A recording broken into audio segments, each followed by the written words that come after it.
오늘 우리들에게 주신 하나님 말씀 이사야 11장입니다. 이사야 11장 1절부터 9절까지 말씀, 기록된 하나님 말씀을 제가 받들어 읽습니다. 이새의 줄기에서 한 싹이 나며 그 뿌리에서 한 가지가 나서 결실할 것이요, 그의 위에 여호와의 영 곧 지혜와 총명의 영이요 모략과 재능의 영이요 지식과 여호와를 경외하는 영이 강림하시리니, 그가 여호와를 경외함으로 즐거움을 삼을 것이며 그의 눈에 보이는 대로 심판하지 아니하며 그의 귀에 들리는 대로 판단하지 아니하며 공의로 가난한 자를 심판하며 정직으로 세상의 겸손한 자를 판단할 것이며 그의 입에 막대기로 세상을 치며 그의 입술의 기운으로 악인을 죽일 것이며 공의로 그의 허리띠를 삼으며 성실로 그의 몸의 띠를 삼으리라. 그때의 이리가 어린 양과 함께 살며 표범이 어린 염소와 함께 누우며 송아지와 어린 사자가 살진 짐승이 함께 있어 어린 아이에게 끌리며 암소와 곰이 함께 먹으며 그것들의 새끼가 함께 엎드리며 사자가 소처럼 풀을 먹을 것이며 젖 먹는 아이가 독사의 구멍에서 장난하며 젖된 어린아이들이 독사의 굴에 손을 넣을 것이라. 내 거룩한 산 모든 곳에서 해됨도 없고 상함도 없을 것이니 이는 물이 바다를 덮음같이 여호와를 아는 지식이 세상에 충만할 것임이니라. 아멘. 오늘 올해 가을 사역으로 준비되어지는 것 중에 하나가 바이블 아카데미 주제가 복음서 토바보기입니다. 토바보기라는 말이 순 우리말로 샅샅이 더듬어 뒤지면서 찾아보다입니다. 그 토바보기라는 그 의미를 우리가 성경과 이렇게 접목시켜 본다면, 하나님, 우리 하나님, 나의 하나님, 정말 좋으신 하나님, 전능하신 하나님이신 것 더 우리가 자세히 들여다보면서 찾아볼 수 있으리라 믿습니다. 그 토바보기라는 말을 이사야서와 함께 연결을 시켜봤는데, 이사야 토바보기라는 표현을 쓰고 정리를 했는데, 샅샅이 더듬어서 뒤지면서 찾아보는 그런 시간을 가지려고 하면 진짜 3박 4일로도 모자라지 않겠나 하는 생각이 들지만, 제 목사로서 언제나 그런 사명감을 가지고 설교를 준비합니다.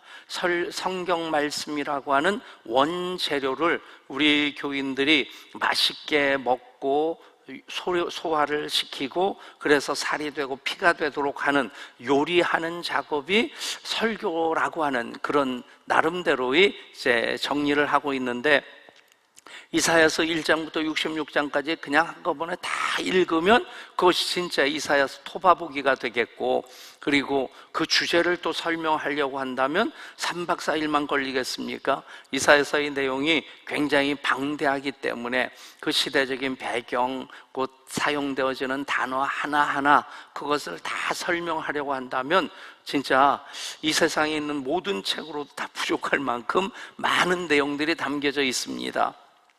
그럼에도 불구하고 짧은 시간에 이사야서 전체를 정리하면서 이사야서에서 증거하는 하나님이 어떤 하나님이시냐, 항상 함께 하신 하나님이시다. 지난주에는 호세아서를 통해서 이제 나를 사랑하시는 하나님에 대한 말씀을 들었다면, 오늘 이사야서를 통해서 나와 우리와 항상 함께 하신 하나님이신 것 우리가 토바보기로서 살펴보고 그것을 찾아낸다면, 오늘 이 시간 우리들에게 주시는 은혜가 그것으로 충만하리라 믿습니다. 이사야라는 뜻은 여호와께서 구원하신다, 여호와는 치유하시는 하나님이시다 하는 그런 뜻입니다. 이사야서 1장 1절 말씀 봅니다. 유다 왕 우시야와 요담과 아하스와 히스기야 시대에 아모스의 아들 이사야가 유다와 예루살렘에 관하여 본 계시라. 아멘. 어떻습니까? 지난 주일이지만 호세아서 1장 1절 다시 읽습니다. 우시야와 요담과 아하스와 히스기야가 이어 유다 왕이 된 시대, 곧 요아스의 아들 여로보암이 이스라엘 왕이 된 시대에 브에리의 아들 호세아에게 임한 여호와의 말씀이라. 아멘. 굉장히 겹치는 내용이 있지 않습니까? 단 하나의 차이는 북왕국 왕인 여로보암에 대한 언급만 빠집니다. 무슨 얘기냐면 이제 호세아와 이사야가 동시대에 사역을 했던 예언자들인데, 호세아는 북왕국 이스라엘에서 사역했기 때문에 남왕국 유다의 왕들만 열거하지 않고 북왕국 여로보암 왕을 얘기를 합니다. 반면에 이사야는 남왕국 유다에서 사역을 했기 때문에 북왕국 이스라엘의 왕인 여로보암에 대한 언급이 없고, 나머지 왕들 우시야와 요담과 아하스와 히스기야 시대라고 하는 것을 똑같이 언급합니다. 이제 호세아서는 지난주 말씀드렸고, 이사야서는 예언서를 얘기할 때 예언서 중에 처음에 나오는 이사야, 예레미야, 에스겔, 그 세 권의 예언서가 분량이 굉장히 많습니다. 그래서 이 세 권을 대예언서라고 하는데, 사실 대예언서, 소예언서 하는 부분이 대예배, 그럼 나머지 예배는 소예배입니까? 새벽 예배자들에게 새벽 기도회가 얼마나 소중합니까? 근데 양이 많기 때문에 이제 대예언서라고 부르고 있고, 그만큼 66장까지 그 양이 굉장히 방대합니다. 나머지 소예언서를 다니엘서부터 말라기까지 전체를 합한 장수가 67장입니다. 그런데 이사야서 한 권만이 66장, 66장이라고 한다면 그 분량이 얼마나 많은지 우리가 비교하기 쉬울 겁니다. 분량만 방대한 것이 아니라 1장 1절에서 얘기한 것처럼 이사야가 사역하던 그 시대에 유다 왕으로서 통치했던 왕들이 우시야, 요담, 아하스, 히스기야 4명의 왕이 통치하던 그 시대에 이사야는 계속해서 예언자로서의 사역을 합니다. 그러니까 그 시대적인 배경이 얼마나 긴 시대입니까? 사건이 얼마나 많았겠습니까? 그런데 그 모든 것들을 이사야는 2가지 초점으로서 전체를 정리하면서 하나님 말씀을 그 시대에 선포하시는데, 바로 여호와의 심판과 여호와의 구원입니다. 심판이라는 주제는 1장부터 39장까지 집중되어져 있고, 40장부터 66장까지 후반부 제2 이사야라고 불리워지는 그 부분들, 그 내용의 초점은 바로 구원입니다. 그러니까 39장까지 우시야 시대 이사야가 소명을 받던 그것이 6장에 나오는데, 하나님의 보좌를 보게 되고 거룩한 천사들이 둘러서서 거룩하다 거룩하다 거룩하다 주 여호와여 찬양하는 모습을 볼 때 이사야의 고백이 무엇입니까? 화로다 나여 망하게 되었도다. 여러분, 평상시에 우리가 회사에서 일하면서 또 사업하면서 할 때는 내가 죄인인 거 별로 못 느낍니다. 그런데 하나님 앞에 나와서 예배하려고 하나님 하고 기도 한마디 하면서 입을 여는 순간 먼저 깨닫게 되는 것, 내가 죄인이라는 거 깨닫게 됩니다. 저만 그렇습니까?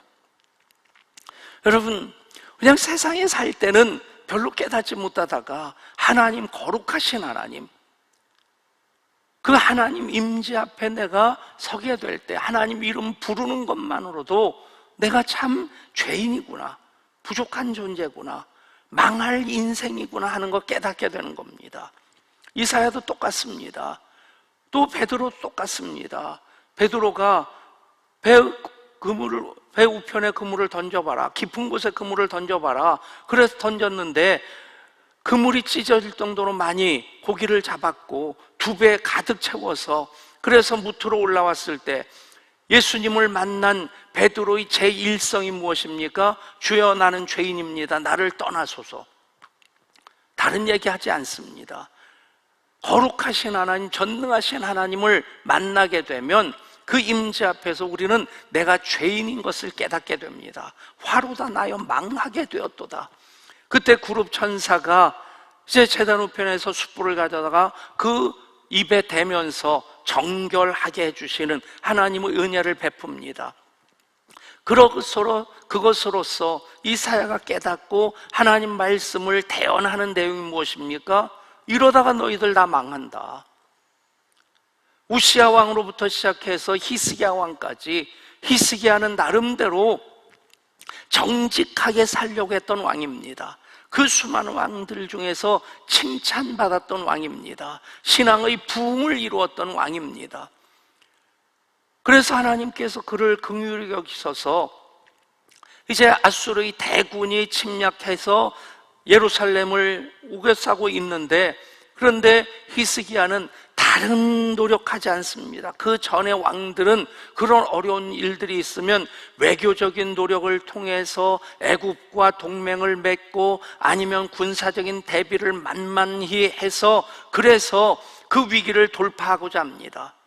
그런데 이사야는 그러면 망한다고 하는 겁니다. 오직 여호와만을 의지하면 삽니다. 그것을 얘기하는 겁니다. 히스기야는 그 이사야의 예언을 들었습니다. 경고를 들었습니다. 그래서 그 가운데 오직 하나님만을 대면해서 하나님 살려주십시오, 하나님만이 우리의 살 길입니다 했을 때 하나님께서 그들을 한꺼번에 전염병을 돌게 해주셔서 그들이 한순간 무너집니다.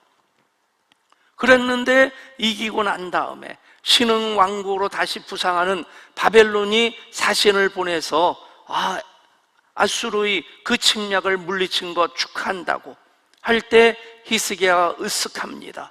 그래서 바벨론 사신에게 예루살렘 왕궁에 있는 보물 창고를 다 보여주었습니다. 하나님이 도와주셔서 우리가 살았다라고 하는 얘기를 하지 않고 우리가 이래봬도 이만큼 끝발이 있고 저력이 있는 나라다라고 하는 것을 자랑하고 싶었던 겁니다. 그 얘기를 들은 이사야가 황급히 왕궁으로 달려오죠. 왕이시여, 큰 잘못을 했습니다. 이제 왕이 보여준, 왕이 자랑한 그 모든 예루살렘의 보물들이 바벨론으로 옮겨지게 될 겁니다. 그리고 끝내는 바벨론에 의해서 이 나라가 멸망하게 될 겁니다.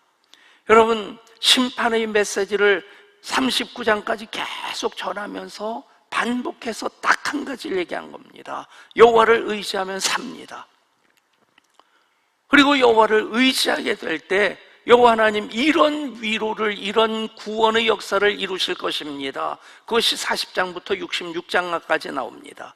구분해서 제1 이사야, 제2 이사야라고 얘기하는데 제2 이사야, 제1 이사야가 메시지만 다른 것이 아니라 시대도 다릅니다. 제1 이사야는 우시아가 죽던 해 히스기야 왕까지의 그 시대적인 배경 속에서인데, 이제 제2 이사야는 바벨론 포로 시대부터 시작해서 거기서부터 귀환할 때까지의 시대적인 배경입니다. 근데 똑같이 이사야서라고 부르는 것은 좀 복잡한 얘기이긴 하지만 이사야가 두루마기에 쓴 것들을 제자들에게 밀봉해서, 임봉해서 전해줍니다. 그 얘기가 39장까지 3번 나옵니다. 그것을 이사야의 제자들이 받아가지고 그것을 읽으면서 해석하고, 그래서 하나님 우리 스승인 이사야를 통해서 이런 위로와 구원의 메시지를 선포하시고자 하셨구나.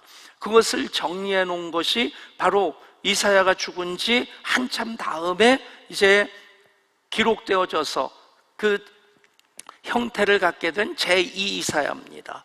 이 구조를 보면 성경 전체가 66권입니다. 구약이 39권입니다. 제1 이사야가 39장입니다. 거기에 메시지는 심판입니다. 그리고 신약이 27권인데 제2 이사야의 메시지가 27장입니다. 거기의 초점은 구원입니다. 이 모든 것을 이어가는 가장 중요한 하나의 단어가 있습니다. 6장에서 이제 거룩한 씨가 이 땅의 구루터기다. 심판을 받고 멸망당해도 이 땅의 구루터기로 거룩한 씨가 있게 될 것이고, 그 거룩한 씨가 7장 14절에서는 아주 유명한 말씀입니다. 보라 처녀가 잉태하여 아들을 낳으리니 그 이름을 임마누엘이라 하리라. 그리고 9장에서는 한 아기가 우리에게 낳고 그 아이가 모사여 전능하신 하나님이요 기묘자요 하는 그 아이에 대한 설명이 나옵니다. 그리고 오늘 11장에서는 그 아이 임마누엘이신 하나님 우리와 함께 하실 때 그분이 하시는 일이 바로 이런 일이다 라고 하는 것을 말씀하고 있습니다. 그리고 이제 그분이 이 땅에 오십니다. 그래서 첫 번째 성탄절 동정녀 마리아가 성령으로 잉태하여 아기를 낳았을 때 그때 선포된 말씀 무엇입니까? 보라 처녀가 잉태하여 아들을 낳을 것이요 그 이름을 임마누엘이라 하리라. 아멘. 그러니까 이사야서는 39장 27장에서 구약과 신약을 딱 요약해 놓은 그런 구약의 말씀, 그래서 구약의 복음서다, 구약의 복음서다라고 하는 설명을 하고 있는데, 이제 전적인 메시지에서 가장 중요한 하나의 단어에 이 모든 메시지를 다 담고 있고, 이 하나의 단어 한 이름에 신구약 성경이 다 담겨 있습니다. 그 이름이 무엇입니까? 바로 임마누엘입니다. 임마누엘의 뜻은 하나님 우리와 함께 하신다, 우리와 함께 하시는 하나님이시다. 따라 하실까요? 임마누엘 하나님은 우리와 항상 함께 하시는 하나님이십니다.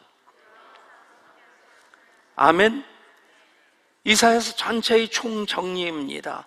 그 가운데 가장 중요한 하나의 단어, 하나의 이름 임마누엘, 7장 14절에 나오고 8장 8절에 나오고, 그리고 마태복음 1장 23절에 나옵니다.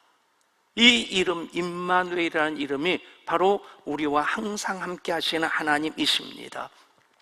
지난주에도 호세아서를 정리해드리면서 우리를 살게 하시는, 살 수 있게 하시는, 살아나게 하시는 하나님의 처방, 여호와께 돌아오라, 그리고 묵은 땅을 기경하라, 힘써 여호와를 알라 하는 그 세 가지 초점이 우리를 살게 하시고 살 수 있게 하시고 살아나게 하시는 하나님의 처방이다. 오늘도 마찬가지입니다. 우리로 이 땅에서 하나님의 자녀로 살게 하시고 살 수 있게 하시고 살아나게 하시는 하나님의 처방, 단 하나의 이름입니다. 임마누엘. 아멘. 우리와 함께 하시는 하나님, 우리와 항상 함께 하시는 하나님, 그 하나님을 우리가 만나게 되면 우리는 끝까지 사랑하시는 하나님, 그분이 항상 우리와 함께 하시는 하나님으로 이제 이 땅에서뿐 아니라 영원한 하나님 나라까지 우리와 동행하신다. 한번 따라 하실까요? 호세아서를 통해서 증거된 하나님, 어떤 하나님이십니까? 끝까지 사랑하신 하나님. 따라 하실까요? 우리 하나님은 끝까지 사랑하신 하나님이십니다. 이사야서를 통해 증거된 하나님, 우리와 항상 함께 하시는 하나님이십니다. 아멘. 여러분, 이사야서의 초점은 임마누엘입니다. 신구약 성경 66권의 초점이 또 임마누엘입니다. 구약은 오실 메시아이신 임마누엘 하나님에 대한 예언이고, 신약은 오신 메시아이신 임마누엘 하나님, 그분의 사역을 증거하고 계시고 그분이 다시 오마 약속하시는 것으로 신약이 끝납니다. 이 모든 과정 속에서 우리는 임마누엘 하나님, 항상 우리와 함께 하시는 하나님과 살고 있습니다. 그 하나님, 어떤 역사를 이루십니까? 임마누엘 하나님은 이새의 줄기에서 한 싹이 나며 그 뿌리에서 한 가지가 나서 결실하게 되는 것이 바로 임마누엘 하나님의 모습이다. 약속의 성취다. 그분 위에 여호와의 영, 곧 지혜와 총명의 영이요 모략과 재능의 영이요 지식과 여호와를 경외하는 영이 강림하시리니, 바로 성령님으로 충만하고 성령님으로 더불어서 그렇게 이제 광야로 성령에게 이끌려 가셔서 마귀에게 세례를 받으시고, 그리고 그분이 사역을 하실 때 성령이 그 위에 비둘기같이 임하시는, 세례 받으시는 것으로부터 또 사역이 시작되어집니다. 그래서 예수님에 대해서 여호와의 영, 지혜와 총명의 영이요 모략과 재능의 영이요 지식과 여호와를 경외하는 영이 강림하시리니. 그래서 그분이 하시는 일이 무엇입니까? 그가 여호와를 경외함으로 즐거움을 삼을 것이요 그의 눈에 보이는 대로 심판하지 아니하며 그의 귀에 들리는 대로 판단하지 아니하며. 그제 신문에 나온 거 보니까 한 아파트에 사는 40대 주민이, 여고생이 엘리베이터 타는데 쫓아 들어가서 칼로 위협해가지고 협박해서 옥상으로 끌고 올라갔는데, 다행히 이 아이가 이제 그 구조가 됐고 그런 어떤 폭행이 벌어지지 않은 상태입니다. 미수에 그쳤습니다. 그래서 경찰에서 구속영장을 청구를 했는데 법원에서 판사가 기각을 했다는 겁니다. 주거가 일정하기 때문에. 여러분, 같은 아파트에 사는데 법원의 판단을 보면 도대체 그 댓글 달린 것 중에 제일 많이 달린 거 뭐냐면, 판사들을 AI로, 인공지능으로 대체하자. 저도 동의하고 싶어요. 그러나 하나님, 임마누엘 하나님 어떻게 하십니까? 그가 여호와를 경외함으로 즐거움을 삼을 것이며 그의 눈에 보이는 대로 심판하지 아니하며 그의 귀에 들리는 대로 판단하지 아니하며 공의로 그의 허리띠를 삼으며 성실로 그의 몸의 띠를 삼으리라. 아멘. 억울한 일을 우리 당합니다. 그런데 임마누엘 하나님 우리와 함께 하시면 우리는 억울함 딛고 일어설 수 있습니다. 떨쳐버릴 수 있습니다.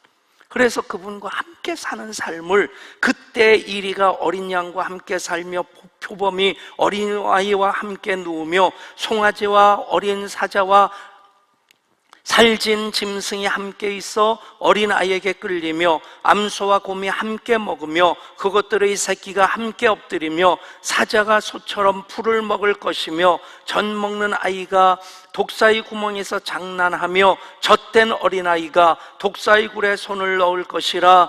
내 거룩한 산 모든 곳에서 해됨도 없고 상함도 없을 것이니 이는 물이 바다를 덮음같이 여호와를 아는 지식이 세상에 충만함이니라. 아멘. 우리가 꿈꾸는 세상 아닙니까? 내가 꿈꾸는 그곳은 나의 님이 계시는 곳.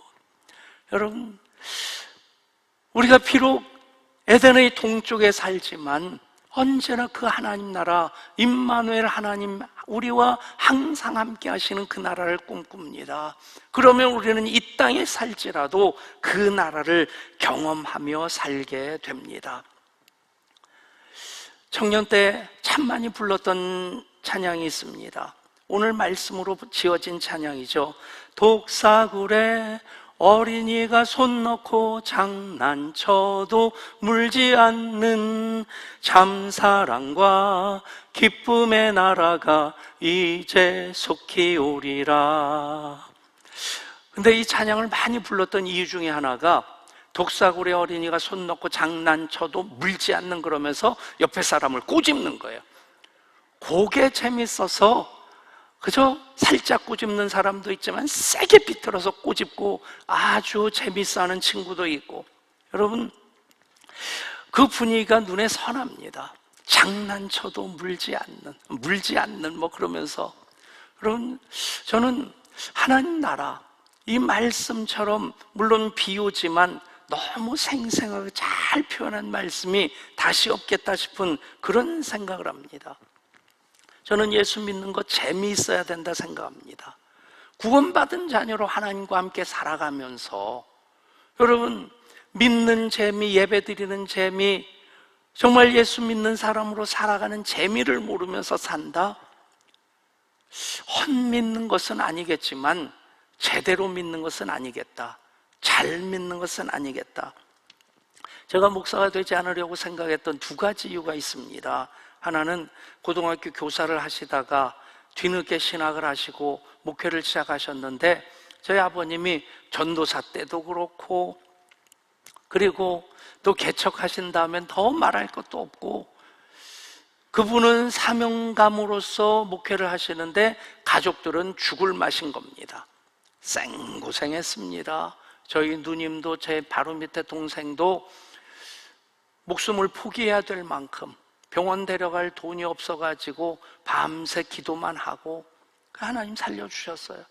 둘째 동생, 바로 밑에 동생도 몸이 쇠약해져가지고 라면 하나 끓여주면 개눈 감추듯 먹어버리는데, 그런데 라면 사줄 돈이 없어서 맨날 그냥 찬장에서 반찬, 냉장고가 있을 때입니까? 어쨌든 찬장에서 맨날 그 변하지 않는 반찬들, 짠지라든가 신김치라든가 그런 것 꺼내놓고 밥상 차려주면 밥맛이 없으니까 요 쳐다보면서, 옆에서 부모님은 먹으라고 하시지 먹을 맛은 없지, 그러니까 밥상 앞에 놓고 뚝뚝 눈물을 흘려요. 목숨을 포기해야 될 정도까지 갔습니다. 다짐하고 다짐한 것이 난 목사 안 된다, 이런 고생하는 삶 살고 싶지 않다. 또 하나의 이유가 뭐였냐면 제가 아주 심하진 않아도 좀 노는 걸 좋아했습니다. 논다고 해서 딴 거 말고 장난치면서 노는 것, 그런 걸 그렇게 좋아했습니다. 근데 그 당시 목사님 그러면 목회자의 전형이 있지 않습니까? 하얀 넥타이에 여기는 때가 좀 꾀재재 끼고 철진한 유행진한 넥타이, 그리고 성경책 이따만큼 두껍고 배는 뿔뚝 나온 성경책 이렇게 들고 고개를 15도 각도로 이렇게 숙이고 세상 죄를 다 지고 가는 목사님의 모습으로 걸어가는 그 모습, 목사가 되면 저는 그 모습이 저하고는 너무 안 어울리는 거예요. 근데 목사가 되고 나니까 목사 된 게 너무 감사한 거예요. 저는 목회를 재미있게 합니다. 게임하듯이 합니다.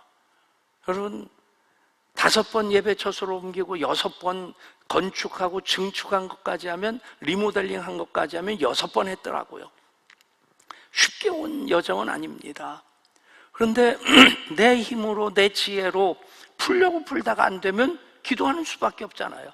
그 과정 속에서 기도 안 하는 것 아닌데, 기도하게 되면 언제나 한 가지가 분명해져요. 하나님 이것을 어떻게 풀어나가실까? 하나님을 기대하는 마음이 생기고 그게 더 커지는 겁니다. 그러다 보면 하나님 합력하여 선을 이루신다, 내가 생각했던 것보다 더 좋게 해주세요. 아멘. 그 하나님과 더불어 살아가는데 재미없다? 여러분, 예수 잘 못 믿는 겁니다. 제대로 믿는 것 아닙니다.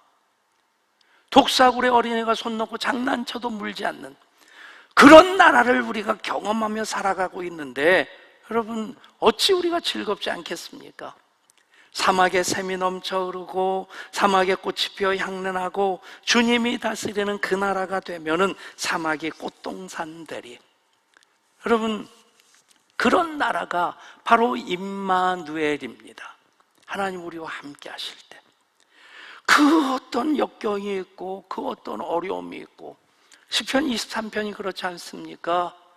사망의 음침한 골짜기를 걸어가고 악인의 목전에 있고, 그런데 부르는 노래는 무엇입니까? 여호와는 나의 목자시니 내가 부족함이 없으리로다. 내가 여호와의 집에 영원히 살리로다. 왜 그렇습니까? 사망의 음침한 골짜기에서도 여호와께서 나와 함께 하심을 경험하기 때문입니다. 악인의 목전에서도 하나님 나에게 상을 베풀어 주시는 것 우리가 경험하기 때문입니다. 여러분, 그것이 임마누엘입니다. 사랑하는 여러분, 그 임마누엘 하나님으로 우리는 더불어 살아가고 있습니다. 그분 어떤 하나님이십니까? 예언의 성취로서 이 땅에 오셨고 근본 하나님의 본체심에도 동등됨을 취할 것을 여기지 아니하시고 사람의 몸을 입고 이 땅에 오셨습니다. 딱 한 가지 이유, 딱 한 가지 목적으로, 하나님의 예언의 성취가 곧 하나님의 구원의 완성이기 때문에 그것의 증거가 하나님 우리와 함께 하시는 것입니다. 임마누엘 하나님, 그 하나님 증거가 이사야서 1장부터 39장까지 오직 그 아무리 큰 역경과 고난의 현실이라 할지라도, 적군에 의해서 예루살렘이 둘러싸여 있다 할지라도 임마누엘 하나님 우리와 함께 하시고 그 하나님 의뢰하면 심판을 모면하고 삽니다. 그래서 그 구원이 이렇게 될 것입니다 라고 하는 것을 40장부터 66장까지 말씀하고 있습니다. 그 위에 여호와의 영이 지혜와 총명의 영이요 모략과 재능의 영이요 지식과 여호와를 경외하는 영이 강림하시리니 그가 여호와를 경외함으로 즐거움을 삼을 것이요. 여러분, 성령 충만해서 예배하면, 성령 충만해서 사역하면, 성령 충만해서 살아가면 예수 믿는 것, 예수님과 함께 사는 것 재미있는 것입니다. 더도 말고 덜도 말고 한가위만 같아라. 한가위 때만 그런 것 아니고 우리는 항상 함께 하시는 예수님으로 인해서 우리는 평강의 나라를 살아가고 있는 것입니다. 여러분, 동물원에서도 볼 수 없는, 동물의 왕국에서는 오히려 얼마나 잔인한 일들이 펼쳐집니까? 자연을 아름답다고 하는데 거꾸로 얘기하면 자연은 잔인합니다. 그런데 하나님 다스리심 가운데 그 모든 것들이 자리매김하게 되면 그게 진짜 아름다움으로 회복되어지게 됩니다. 세렝게티 갔을 때 처음에는 임팔라 한 마리가 뛰어다니는 거 보면서 야 그러면서 환호성을 지르다가 조금 지나면 수백 마리 떼가 지나가도 눈길도 안 줍니다. 처음에 사자 한 마리 보면 야 사자네 그러면서 카메라를 들이대다가 나중에는 사자 7, 8마리가 그냥 사파리에 차가 서 있으면 슬슬 기어와가지고 그 그늘 밑에 덜버덩하고 드러누워요. 그런데 그 현실은 무엇이냐? 가다 보면 사자 한 마리가 임팔라를 잡아먹고 배가 완전히 그냥 텅 비어 있습니다. 여러분, 북극곰이 연어가 올라올 때 연어를 낚고 쳐가지고 아니면 입으로 물어서 잡아먹는데, 동면하기 위해서 북극곰이 이 연어들을 잡아먹을 때 어느 부분을 먹는지 아십니까? 첫 번째는 내장입니다. 그 다음에는 껍데기입니다. 그 다음에는 머리, 그냥 개들 말로 대가리를 먹습니다. 그리고 몸통은 살은 남겨둡니다. 거기가 개들이 먹는 데가 제일 영양분이 많은 데거든요. 사람들은 그건 다 빼고 영양분이 없어서 북극곰들은 버리는 몸통만 먹습니다.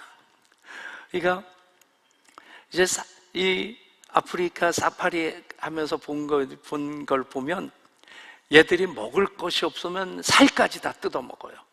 그런데 먹을 것이 많으면 딱 내장만 뜯어 먹습니다. 여러분, 그게 동물의 왕국입니다. 그게 자연입니다. 그런데 임마누엘 하나님 우리와 함께 하시면 독사굴에 어린이가 손 넣고 장난쳐도 물지 않는, 그것이 바로 하나님 성경의 말씀에 기록된 평강입니다. 평화입니다. 샬롬입니다. 여러분, 함께 하신 하나님으로 그 샬롬을 누리면서 살게 되면 우리는 이게 하나님 나라구나, 참 좋다, 너무 감사하다, 그 고백이 깊은 곳에서 저절로 우러나게 될 줄 믿습니다. 그 모든 것은 임마누엘, 우리와 항상 함께 하시는 하나님으로 말미암는 하나님 나라의 현실입니다. 이사야를 통해서 우리에게 주시는 하나님의 처방은 임마누엘, 항상 함께 하시는 하나님이십니다. 우리 함께 찬양할까요?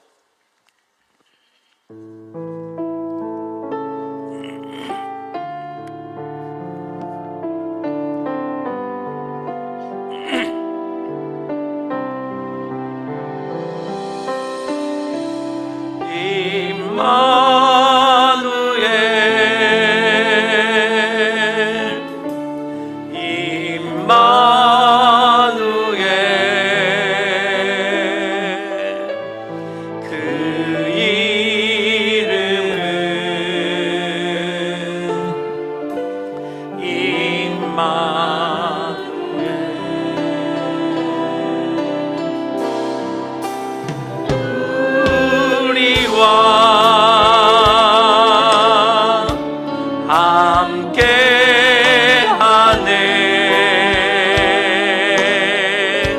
그 이름은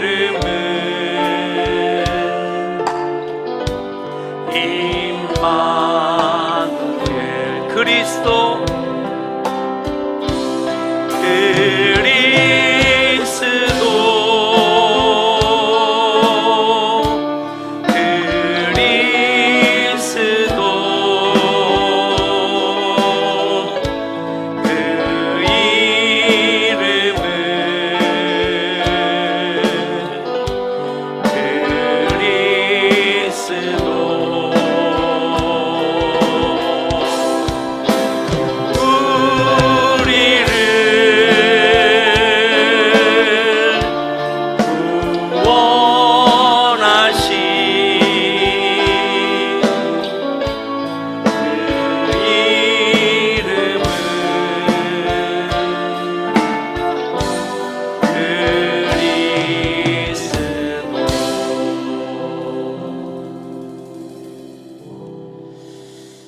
하나님을 경험하기 원한다면, 하나님 사랑하기를, 하나님 나라를 살아가기를 원한다면 성령 충만해야 합니다.